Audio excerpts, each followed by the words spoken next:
Good morning students. I welcome you all for commerce class. Today we are going to discuss about advantages of cooperative society in chapter 7 under unit 2. So unit 2 is forms of business organization. So far we have completed the principles and features of cooperative society. So next we'll move on with advantages. The first advantage is voluntary organization. So voluntary organization means coming forward in order to join in an organization with no compulsion. So the membership of a cooperative society is open to all. Any persons with a common interest can become a member. What is meant by common interest? Common interest means the thinking of oneself which must be equal to the other. The membership fee is also very less so that everyone can join in the cooperative societies. At the same time, any member who wants to leave the society is free to do so. There are no any barriers for entry and for exit. What is meant by entry? To get inside the cooperative society, to become the member of the cooperative society, and also for the exit means what? For going out of the cooperative societies. Next advantage is easy formation. So is it easy to form the cooperative society? Any members can join the cooperative society. 25 members is enough in order to join the cooperative society. For forming a cooperative society by observing only simple legal formalities, not that much legal formalities as compared to company form of organization. Here the legal formalities will be very less. Next we'll move on with democracy. A cooperative society is a democratic organization. That means all members will have equal rights. So a cooperative society is run on the principle of one man, one vote. It implies all the members having equal rights in the managing affairs of the enterprise. So the members with minimum money power cannot dominate the management by buying majority shares. Next advantage is equal distribution of surplus. The surplus, as already we saw in the features, that is 1/4 of the money, that is profit, is being kept as surplus. So the surplus generated by the cooperative society will be distributed equally among the members. Therefore, all the members of the cooperative societies are benefited. The society is also benefited because a sum not exceeding 10% of the surplus can be utilized for promoting the welfare of the locality in which the cooperatives is located. Next feature is limited liability. Here also we have same limited liability, same like which organization? Company form of organization. So here the liability of the members in the cooperative society is limited only to the capital contribution of each member. So they cannot be personally liable for the debts of the society. Next we'll move on with separate legal entity. Separate legal entity means what? The members and the organization is not one and the same. They are separated. How? A cooperative society enjoys separate legal entity which is distinct from its members.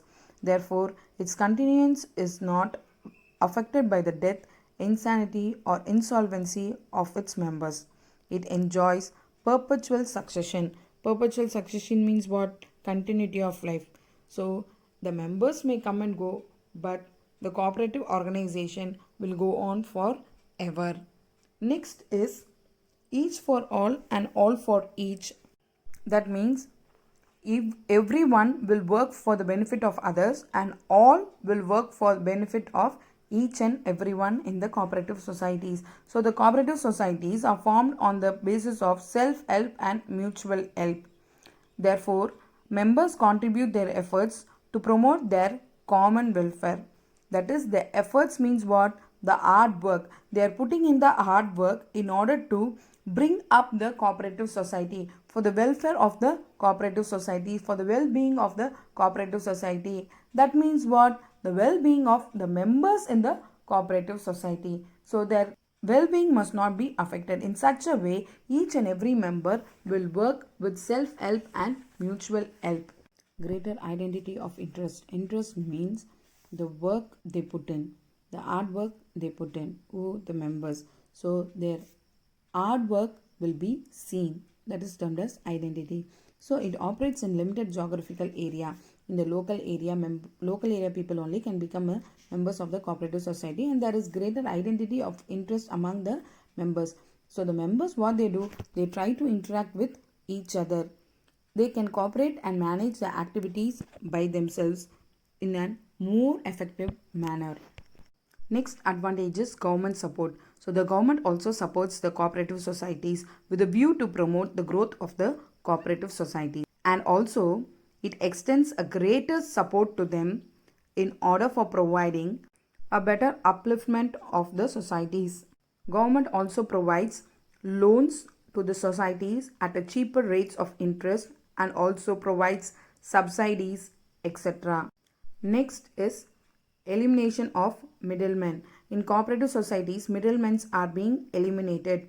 They have direct contact with the producers and direct contact with the consumers. So the members are the persons who have direct contact with the producers and direct contact with the consumers. So in between the members and the consumers there are no middlemen, and as way in between the members and the producers there are no middlemen. Therefore they are not dependent on middlemen and can even save the profits enjoyed by the middlemen.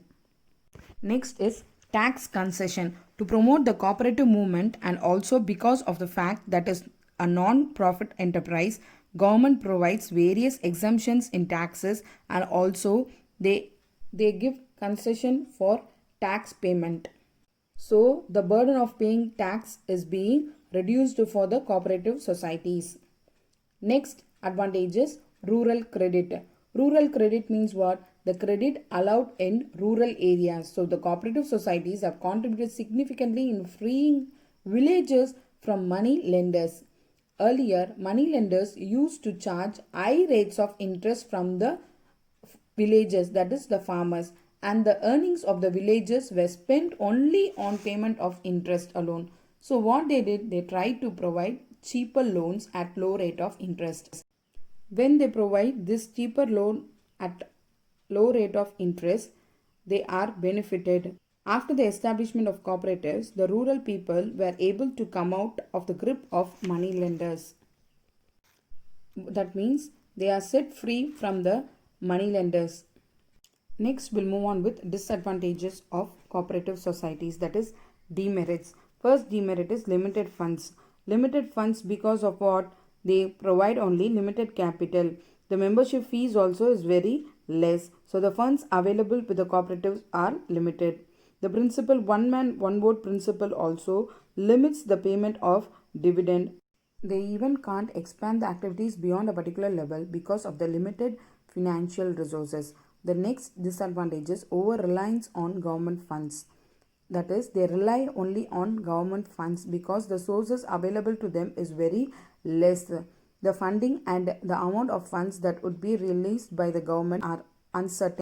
Therefore, the cooperative society cannot plan for the further establishment in the right manner because of this funds released by the government is being uncertain. Next is imposed by government. Imposed means what? Vested by the government. That is, the government control will be there because of the existence initiated by the government. In Western countries, cooperative societies are voluntary started by the weaker sections. The objective is to what? Improve their economic status and protect themselves. But in India alone, the cooperative movement was initiated and established by the government. So wide participation of people is lacking there. What is wide participation? That is, free participation of people will be lacking. Therefore, the benefit of the cooperatives has still not reached many poorer sections in the society. Next disadvantage is benefit to rural rich. That is, it is beneficiary only for the rich people in the rural areas and not for the poor people in the rural areas. So the rich people elect themselves to the managing committee and manage the affairs of the cooperatives for their own benefit. So they do not have any surplus to market because the small farmers is just given only sufficient to fulfill their needs, only limited things to fulfill the needs. So the rich farmers with vast tracts of land produce in surplus quantities, and the services of cooperatives such as processing, grading, correct payment, and fair prices actually will be benefit only for the rich people in the rural areas. Next disadvantage is inadequate rural credit. That is, the credit amount given for this rural people will not be sufficient. Cooperative societies give loans only for productive purposes and not for personal or family expenses.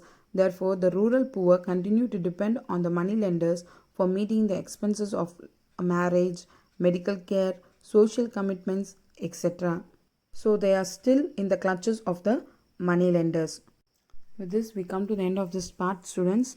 We'll meet tomorrow. Thank you, students.